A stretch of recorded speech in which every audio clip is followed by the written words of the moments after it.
నమస్తే మేడం.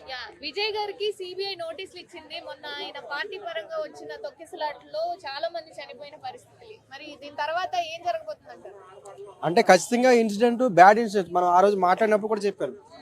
ఒక political party సంబంధించిన ఒక సభలో 41 మంది చనిపోవడం అనేది మన అంటే నేషనల్ పాలిటిక్స్లో కానీ స్టేట్ పాలిటిక్స్లో కానీ 41 మంది ఒక సభలో 41 మంది చనిపోయిన అంశాలు ఎక్కడ లేవు, ఆ స్థాయిలో ఎక్కడ లేవు. సో ఒకేసారి 41 మంది చనిపోవడం, అదేవిధంగా విజయ్ గారు ఇప్పుడు కొత్తగా పాలిటిక్స్లోకి రావడం ఇది మైనస్ అవుతుంది. అదేవిధంగా విజయ్ గారు టార్గెట్ చేస్తూ కూడా ఒకవైపు కేంద్ర ప్రభుత్వం టార్గెట్ చేస్తూ ఒకవైపు రాష్ట్ర ప్రభుత్వం టార్గెట్ చేస్తూ డిప్లొమాటిక్ వెళ్ళారు. కానీ కేంద్రంతో ఆయన టచ్అప్లో ఉండి రాష్ట్ర ప్రభుత్వాన్ని టార్గెట్ చేస్తారేమో అని భావించారు. కానీ ఆయన డిప్లొమాటిక్గా అతను ఎదగడానికి ప్రయత్నం చేశారు. సో ఇక్కడ ఏమైందంటే క్రౌడ్ మేనేజ్మెంట్ ఫెయిల్ అయింది. సో పార్లమెంట్లో కూడా క్రౌడ్ మేనేజ్మెంట్ కోసం ప్రత్యేకమైన చట్టం కూడా తీసుకొస్తున్నారు. సో ఈ సిబిఐ కేసు ఏదైతే నోటీసులు ఇచ్చారో ఖచ్చితంగా ఈ టీవీకే పార్టీకి పెద్ద షాకు. ఈ అంశం స్టాలిన్ గవర్నమెంట్ కూడా బలంగా ఇంకా టైట్ చేసే అవకాశాలు కూడా ఉంటాయి. అంటే అసలు ఒక వ్యక్తి ఈ విధంగా రావడము దాని మూలంగా అభిమానులు ఖచ్చితంగా ఎగబడతారని తెలుసు, తొక్కిసలాట్లు అనేవి జరుగుతాయి అనేది తెలిసి కూడా ఈ విధంగా పబ్లిక్ లోకి రావడం ఎందుకంటారు? అంటే ప్రధానంగా మనకి ఏవైతే రాజకీయ పార్టీలు పెట్టే సభలు ఎక్కువగా తక్కువ ప్లేస్లో ఎక్కువ జనాలు తీసుకొస్తారు. ఎప్పుడైతే తక్కువ ప్లేస్లో ఎక్కువ మంది జనాలు తీసుకొస్తారో ఆటోమేటిక్గా మనకి చూసే వేజర్కి ఎవరైతే చూస్తారో వాళ్ళకి ఎక్కువ కనబడుతుంది. అందుకని తక్కువ ప్లేస్ ఏదైతే ఉందో ఆ తక్కువ ప్లేస్లో ఎక్కువ మందిని జనాలు తీసుకొచ్చారు.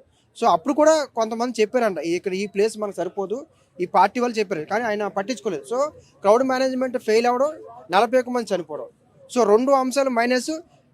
విజయ్ గారు చెప్పిన ఏ అంశం కూడా అక్కడున్న రాష్ట్ర ప్రభుత్వం కానీ స్థానికులు కానీ నమ్మట్లేదు. అంటే గవర్నమెంట్ సరైన మాకు ఏదైతే పోలీస్ ప్రొటెక్షన్ కావాలి లేకపోతే ఇంకేమీ కూడా ఏర్పాట్లు సరిగ్గా చేయలేదు అన్న ఫీలింగ్ వీళ్ళు చెప్పిన విజయ్ పార్టీ నుంచి అక్కడ స్థానికంగా మాత్రం ఆ వర్షంలోకి లేరు. ఖచ్చితంగా అంటే ఇంత పెద్ద సభ ఏర్పాటు చేసినప్పుడు ఆయన ఒక సూపర్ స్టార్. సో ఇక్కడ మనకు పవన్ కళ్యాణ్ గారికి ఎంత ఉంటుందో అక్కడ ఆయన కూడా అంత ఇమేజ్ ఉంటుంది. కాబట్టి ఆ మేనేజ్మెంట్ వ్యవహరించే విధానంలో చాలా జాగ్రత్తగా తీసుకోవాల్సిన అవసరం ఉండేది, తీసుకోలేదు. ఇంకో అంశం ఏంటంటే పోలీసులు కూడా ఆల్రెడీ చెప్పారు ఈ యొక్క ప్రాంతంలో ఈ ప్లేస్ సరిపోదు, మీకున్న క్రౌడ్కి సరిపోదు అని చెప్పారు అనేది కూడా పోలీసులు చెప్పారు కొంతమంది. సో అయినా సరే ఆయన రిస్క్ చేసి ఎక్కువ మంది రావాలి, మనకి ఎక్కువ మంది కనిపించాలి అనే ఫీలింగ్తో చేసేది ఏదైతే ఉందో ఈరోజు ఖచ్చితంగా అది టైట్ పొజిషన్ అయ్యే అవకాశం ఉంటుంది. ఖచ్చితంగా వాళ్ళకి జస్టిస్ చేయాల్సిన అవసరం ఉంటుంది. ఈ యొక్క అవసరం మొన్న వేరే వాళ్ళు పిటిషన్ కూడా వేశారు, ఈ టీవీకే పార్టీని పూర్తిగా రద్దు చేయాలి, ఇతనికి పొలిటికల్ మేనేజ్మెంట్ సిస్టమ్ నడిపించే విధానం ఆ నాలెడ్జ్ లేదు. సో రేపు ఇంకా వేరే ఇంకా పెద్ద ఘటనలు జరగచ్చు, కాబట్టి ఈ పార్టీనే డిస్మిస్ చేయండి, పార్టీనే తీసివేయండి అని కూడా చెప్పారు. కాకపోతే ఒక సిటిజన్గా ఒక పొలిటికల్ పార్టీ పెట్టుకోవచ్చు కాబట్టి ఆ ఒక్క అంశంతో ఉంది. కానీ ఖచ్చితంగా అలాంటి వాతావరణం కూడా ఉండొచ్చు. ఎందుకంటే పార్లమెంట్లో ఈ పొలిటికల్ అంశాల మీద చాలామంది చనిపోతున్నారు. క్రౌడ్ మేనేజ్మెంట్ సరిగ్గా మేనేజ్ చేయకపోవడం వల్ల వాళ్ళని అభిమానులతో కావచ్చు లేకపోతే డబ్బులతో కావచ్చు ఎక్కువ జనాలు తీసుకొచ్చి వాళ్ళ హైప్ సృష్టించే ప్రయత్నంలో అమాయకమైన ప్రాణాలు ఏవైతే చనిపోతున్నాయో ఇది మన దేశంలో ఎవరు కూడా మెచ్యూరిటీ పర్సన్స్ ఎవరు కూడా దాన్ని స్వీకరించట్లేదు. సో కఠినంగా వ్యవహరించాలి అనే యాంగిల్లో ఎక్కువ ప్రధానంగా తీసుకున్నారు. ఇది ప్రధాన అంశం. అదేవిధంగా మనకి నిన్న ఓఎన్జీసీలో జరిగిన సంఘటన కూడా గతంలో జరిగిన దానికి ఇప్పుడు జరిగిన దానికి 95లో కూడా ఒక సంఘటన జరిగింది. ఆ 95లో కూడా సుమారుగా 62 రోజుల వరకు కూడా ఈ ఏదైతే బ్లాస్టింగ్ ఉందో ఫైరింగ్ ఉందో ఈ మంటలు 60 రోజుల వరకు ఆగలేదు. సో ఈ రోజు కూడా ఆ మంటలు ఇంకా ఆగట్లేదు. సెంట్రల్ గవర్నమెంట్ నుంచి రావాలి, ఓఎన్జీసీ మేనేజ్మెంట్ వ్యవహరించిన విధానం మన హర్ష కుమార్ గారు కూడా మాట్లాడారు. ఏమని ఇది ఎప్పుడో ఈ పైప్ లైన్ వేసింది 30 years బ్యాక్ వేసారు పైప్ లైన్స్. అప్పటి నుంచి ఇప్పటివరకు సరైన మేనేజ్మెంట్ చేయలేదు, మెయింటెనెన్స్ అనేది సరిగ్గా చేయలేదు, అందుకే ఈ రకమైన వాతావరణం ఉందని చెప్పారు. సో ఈ ఓఎన్జీసీలో కూడా ప్రైవేట్ మేనేజ్మెంట్కి ఇచ్చారు. కొంత భాగం ఏదైతే బావి ఉందో అది ప్రైవేట్ ఇచ్చారు. వాళ్ళ ఇష్టానుసారంగా కేవలం మీకు గతంలో చెప్పినప్పుడు కూడా నేను చెప్తుంటాను, ప్రైవేట్ మేనేజ్మెంట్లో కేవలం ప్రొడక్షన్ బేస్ మీదే వాళ్ళు ఆలోచిస్తారు, సేఫ్టీ బేస్ మీద ఎక్కువ ఆలోచించరు అని చెప్పాను. సో ఈ ఇన్సిడెంట్ కూడా అలాగే జరిగింది. సో అది కూడా మార్నింగ్ 11:30 జరిగింది. వాళ్ళందరూ గ్రామాల్లో ఉన్న వాళ్ళందరూ ఏం చెప్తున్నారు, ఇదే అంశం నైట్ కనుక జరుగుంటే ఎవరికైనా తెలియకపోతే అది ఏ ఒక చిన్న తాటి కొమ్మ మీద పడినా పెద్ద ఎత్తున అది ప్రమాదం జరిగే అవకాశం ఉంది, చాలామంది ఎక్కువ మంది చనిపోయే అవకాశాలు కూడా ఉంటాయని చెప్పారు.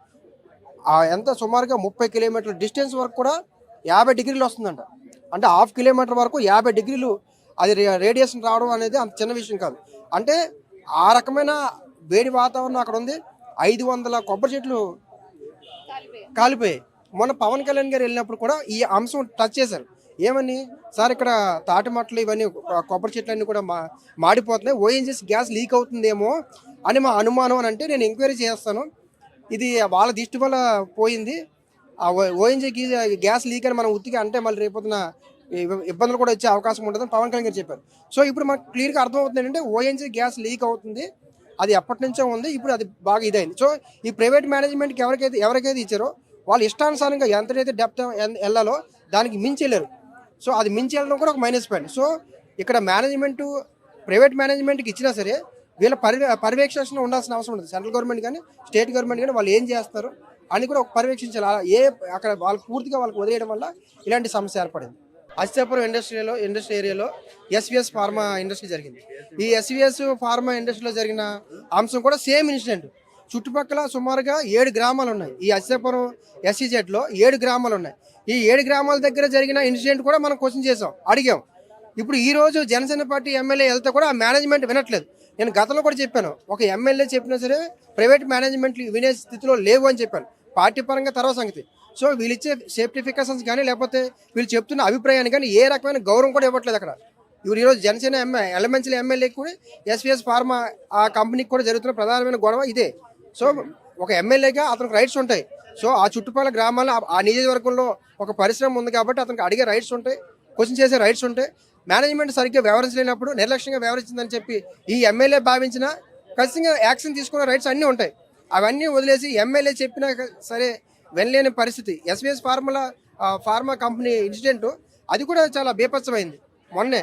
ఒకవేళ బయటికి ఇంకా రాలేదు కానీ ఒకవేళ నిజంగా బ్లాస్టింగ్ కూడా చూస్తే ఆ బ్లాస్టింగ్ కూడా చాలా ఎక్కువ జరిగింది. అంటే ప్రైవేట్ మేనేజ్మెంట్లు ఈరోజు గవర్నమెంట్ కూటమి ప్రభుత్వం ఉంది, ఆయన ఏమో జనసేన ఎమ్మెల్యే, అధికార పార్టీ ఎమ్మెల్యే చెప్పినా సరే ఒక ప్రైవేట్ మేనేజ్మెంట్ వినట్లేదు అంటే ఆ వీడియో చూస్తే నేను గతంలో చెప్పాను ప్రైవేట్ మేనేజ్మెంట్లు వ్యవహరించే విధానం సరిగ్గా ఇలా ఉండదు అని కూడా చెప్పాను. సో అలాంటి వాతావరణం ఉంది.